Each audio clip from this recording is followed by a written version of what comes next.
Hey everybody, happy Valentine. So what I wanted to talk about is our own personal energy and emotional state. I didn't realize until I was much older that I really should be more consciously managing my energy and emotional state.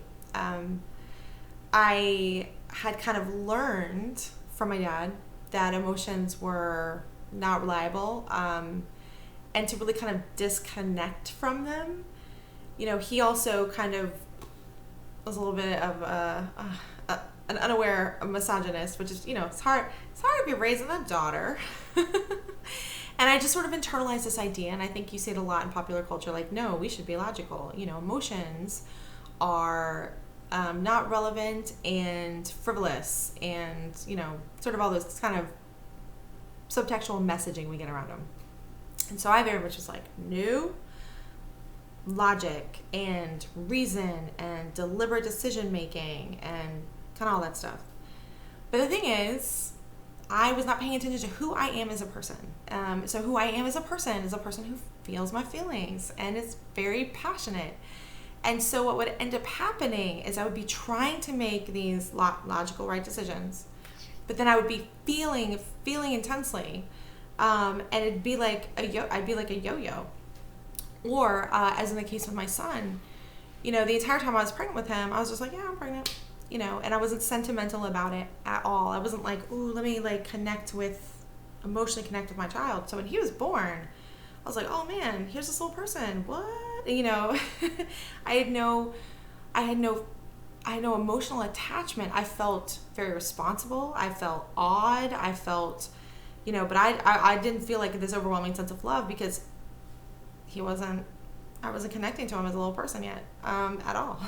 Yeah.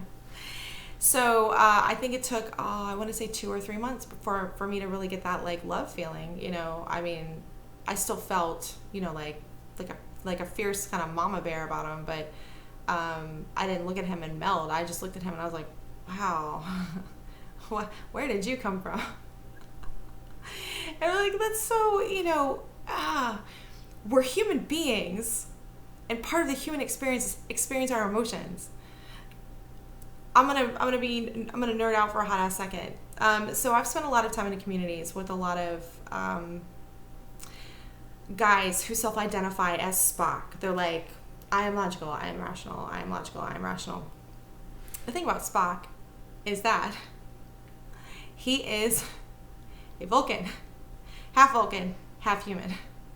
So he feels feelings actually very intensely. The whole reason Vulcans developed the way they have is it's this like very strong coping mechanism so that their society doesn't completely implode like it almost did in their past.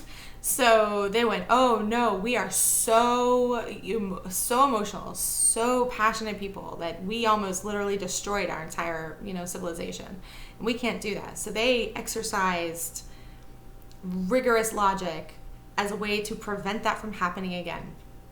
So Spock actually, not only is he a feeling emotional person, but he's not even as feeling and emotional as like regular Vulcans. Theoretically speaking. So it was so interesting to see, like in my my science fiction kind of like nerd communities, like these guys who would like real double down hard on, how logical they are and how like Spock they are. And it's like, you completely misunderstood that character. That character is actually a very passionate feeling person who has to consciously exercise logic, consciously exercise, control so that they don't get sucked into that emotional state. And the messaging that goes out, I always did really relate to a character. I'm really sorry, guys, if you're not into Star Trek. It's my life. So I always really related to Deanna Troi, but I was like, it was like how I related to Hufflepuff. I was like, oh, I'm really feeling Hufflepuff, but they're dumb. I don't want to be a Hufflepuff. I want to be something awesome, like literally any other house. So I related a lot to Deanna Troi. I was like, no, she's lame. Like, I want to be like somebody cool, like literally anybody else. And not, like she's sitting there eating chocolate. I'm like, yeah, you go, girl. Wait a minute. You know, she want to chill and just chat with people. On a side note, I do enjoy how psychology in the 24th century or whatever it is, you know, hasn't really, she's just sitting there. It's still talk therapy. And she suggests things. That's great. You know, the Scientologists haven't taken over by then, so that's good to know. Anyway, so this, you know, there's this kind of, somebody mentioned it on the subreddit. They called it internalized misogyny, and I finally realized, like, what I was doing to be so rational was a lot of internalized misogyny, because women are typically viewed as being, like, emotional and not logical, and then the guys are like, yeah, women are completely irrational. And the thing is, you know, really, if you look at emotions like a tool, you get a whole lot of information from them. And also, dudes, if you want to be in a relationship with a woman, probably because you want to feel a certain way. So why completely devalue that in another person? It's like incels who desperately want a hot-ass woman, but completely devalue that. It's nonsensical, y'all. Anyway, so when I got older, I realized how much of male culture actually is very emotionally driven. And I, you know, because I had always like, men rational, women irrational. And I very much separated myself from that part of myself, because I felt like, no, I want to be rational. You know, I want to make rational decisions. I was so rational. I, you know, had a baby and was like, oh, baby.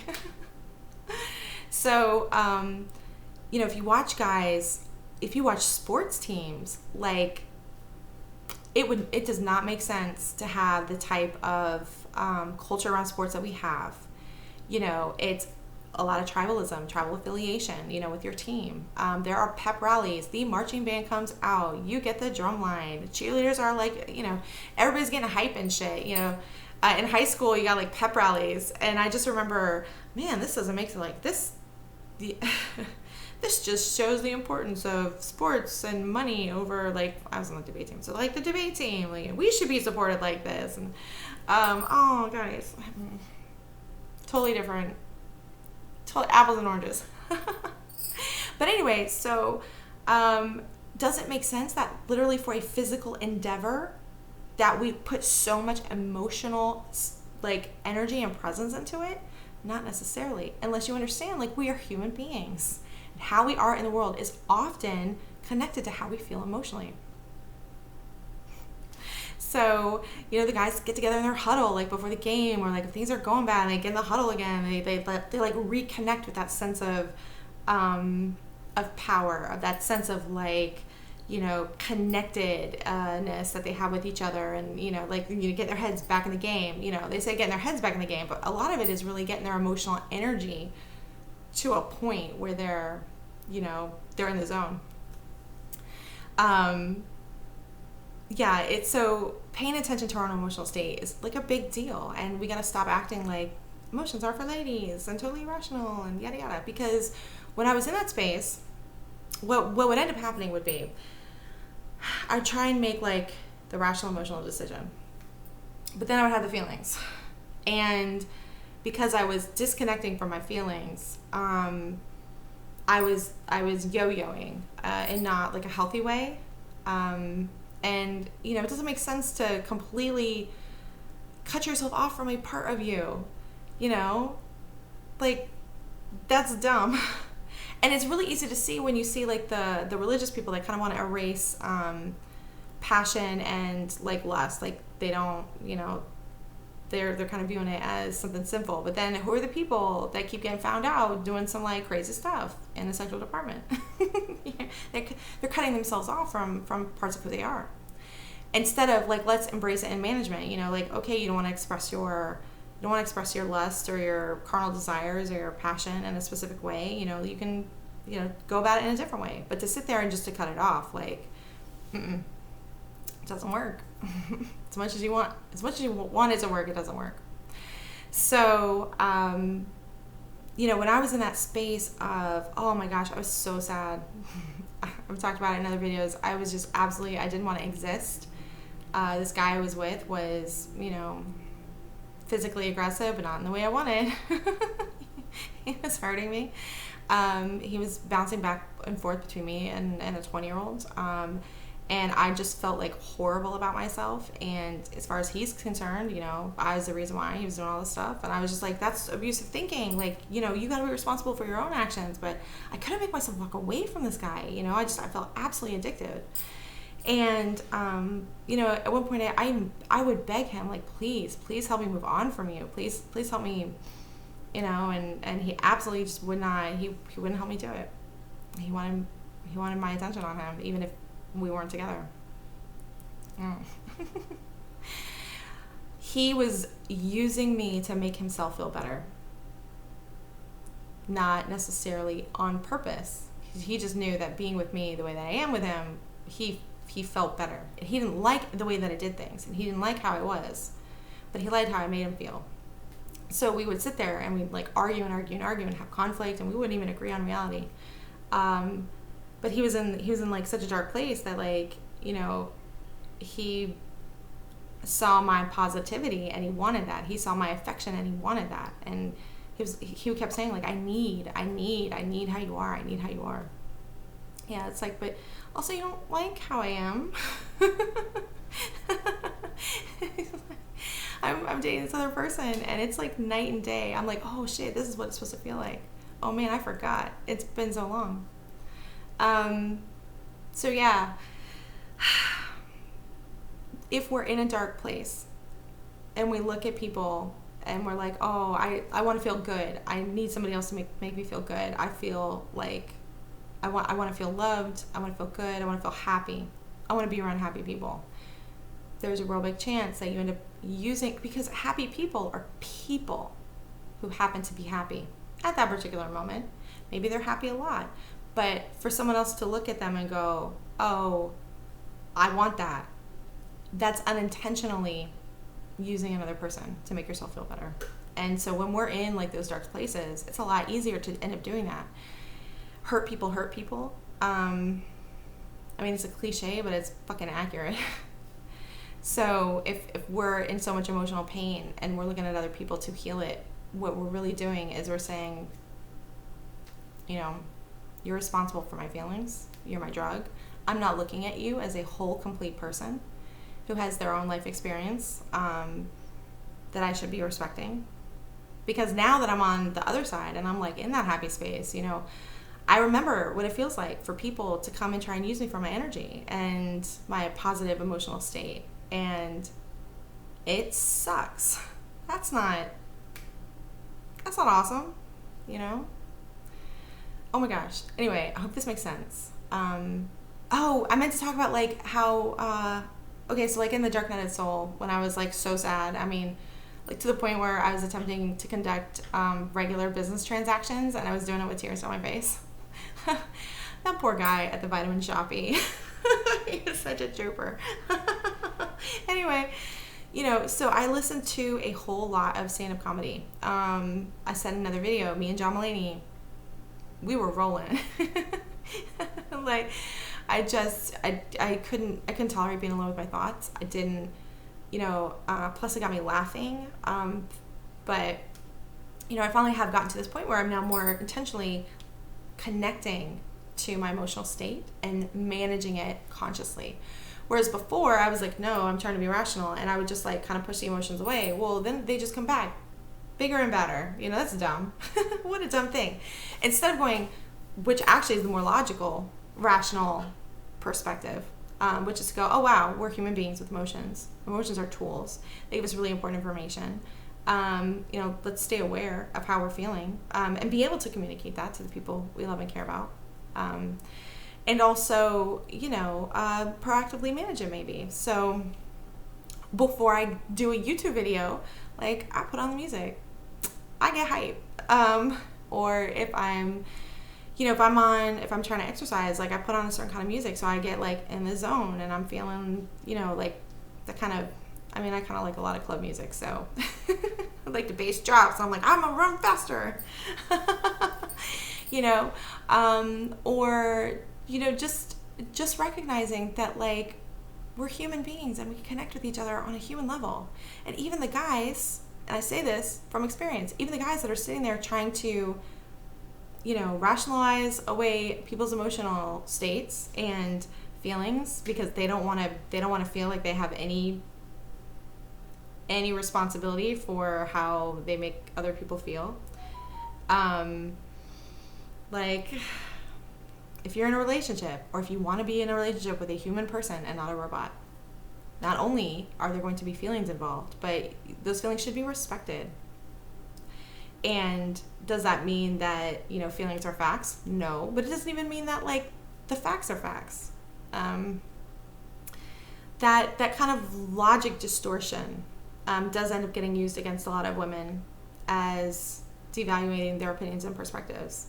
When really, if you're a logical person, you understand another person has a completely different experience than you, and that our experiences of reality are, in a sense, very subjective. I mean, you can deep dive on some quantum physics to really get there. But, to sit there and to think, oh, I have the most objective perspective of this situation, and then to force that on another person because you've decided that they have less value because they're feeling some feelings and they're in an emotional state, that is an abusive pattern of control. Like, sorry, not sorry to the nerd dudes, who do this, or the STEM lords, I think is what it's called. But, if you're a truly rational person, you understand that, objective reality is a lot less objective than you are asserting. And also that the very thing that you are devaluing in another person is literally the reason why you're with them. You're not with them because I am a logical person and I would like to procreate and I want to have none of that is rational. That's not that might be in a species' interest, but that's not necessarily in an individual's interest to connect with another person and to make yourself co-responsible for each other and to bring a child into the world. Like, a lot of that is not coming from a logical perspective. It's coming from maybe a perspective of belongingness, of feelings, of, wanting to feel loved and have a partner, all things that are emotions-based and not necessarily the way they interpret logic to be. So if we just really, if everyone just fucking relaxes and we all understand that we're human beings and we have our emotions and that's not a bad thing. Having emotions is not a liability. And when you're more in tune with your emotional state, you can make decisions more effectively and be in a more healthy place with them. So, it doesn't mean you let your emotions drive the car necessarily. But, it's good to know what's going on, how you feel, and why. And it's also good to know that logic, you may be able to logic something or somebody, but that doesn't make it true and factual. As we see, there are conspiracy theories with a whole lot of logic, but underpinning it doesn't make sense, And also underpinning it is a very specific emotional state. So anyway, hope this makes sense. I'll talk to you next time.